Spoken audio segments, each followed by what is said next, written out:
Hey folks, Dave from Summit Racing with you again, back with our Performance Parts Expo, where we're showing you new products and unique builds for 2022. And today we've got a very unique one. We have Jason Ludwin, who has built a 1936 Ford Overlander that he's taking out to the SEMA show. Jason, how you doing today? I'm doing good, thank you. Yeah, so very unique build. Tell us a little bit about the build itself, how it came about, where the idea came from, and just where you started with it. Okay, I ended up buying the car.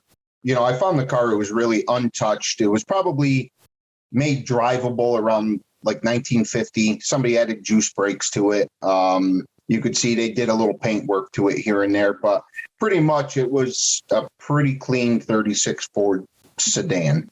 I bought the car. I really had no idea where I was going with it. I just knew I could do something with it. I always did. I basically started off doing 4x4 off-road stuff. And then I switched over to the hot rod muscle car, kind of little rat rod scene. I always liked the off-road. The whole new concept of this overlanding with the rooftop tent and the self-contained system and everything kind of piqued my interest. So I decided, why not make a 1936 Ford SUV really out of it, Yeah, sure to grab some attention. Not something you see too often. So let's talk about some of the unique challenges that you may have come across during the process of the build. Sure, of course. The biggest thing was stuffing all the four-wheel drive components. I used the original factory frame on this car. I dismembered the whole thing. The frame I removed the X member, all the cross members. The frame's been boxed, recross membered, and then fitted with all the four-wheel drive axles, transfer case.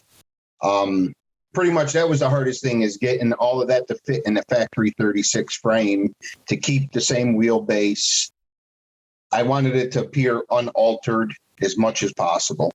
Let's talk a little bit about the wheel tire package you have on it. Obviously, you've sort of converted this into an off-roader. What would you use there? The wheels are a 17-inch. It's a Dirty Life racing wheel, and it's wrapped with 35 by 1250 amp tires. The front's on a Dana 30. What I basically look at it is the build is basically a V8 Jeep. Almost all the components are meant for a Jeep that are on this vehicle right now. It's got a 5.3 LS in it, backed with a turbo 350 trans, with an adapter to a 231 transfer case from a Jeep XJ.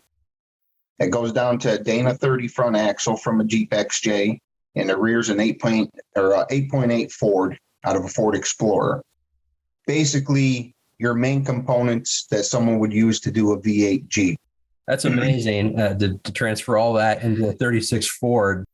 So what about the overlanding components? I know that, for those elements, we see some images of the truck tent. You got a winch. What's on there for the overland? Yeah. We'll start. The rooftop tent is made by Body Armor. Folds out, of course, to be a 4x8, like two-person tent with a ladder on it. Front and rear bumpers are also Body Armor 4x4 that are meant for a Jeep TJ, I believe it was, or a JL.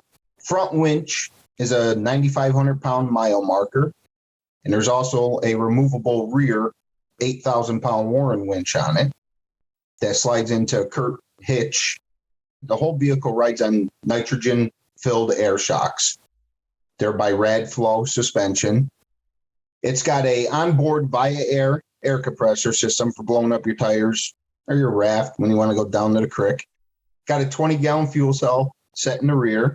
2 batteries. One is your main battery that runs your vehicle and everything. Another one backs up a 1,000-watt power inverter that's maintained by a C-Tech battery charging system that is actually doubles to its solar panel back. So if you're out in the middle of nowhere and you want to run a little lantern or a light off of that inverter, there is a solar panel that plugs right into the C-Tech unit that'll keep that backup battery maintained all the time. Yeah, so this really is a hardcore overlanding machine with the solar backup power and whatnot. So is this kind of what you envisioned when you started off with this, or did it sort of evolve as you went? Yeah, to tell you the truth, the vision itself pretty much came together. The only one main thing was I was not going to paint the vehicle. If SEMA happened in 2020, the vehicle would have been there untouched, original black paint. But now that, since it was canceled, I had another year of time. So I said, well, we'll take it to the next level. And at that point, I decided that's a Toyota race division. It's called Quicksand. A lot of your Toyota Tacomas, that's a big color with them. I took that color and House of Color mixed it up for me, and we flattened it to give it just a little different shade than the factory Toyota color. And that kept it natural looking. And I didn't want you to see the vehicle from across the parking lot and go running over there because it was bright, shiny red or blue. I kind of wanted to keep it drab looking. Yeah.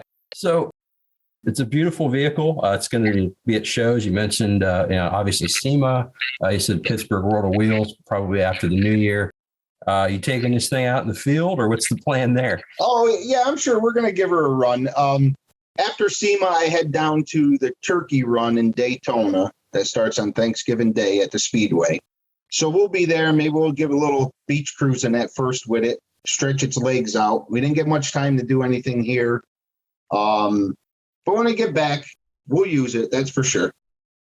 What was the total build time on this from start to finish?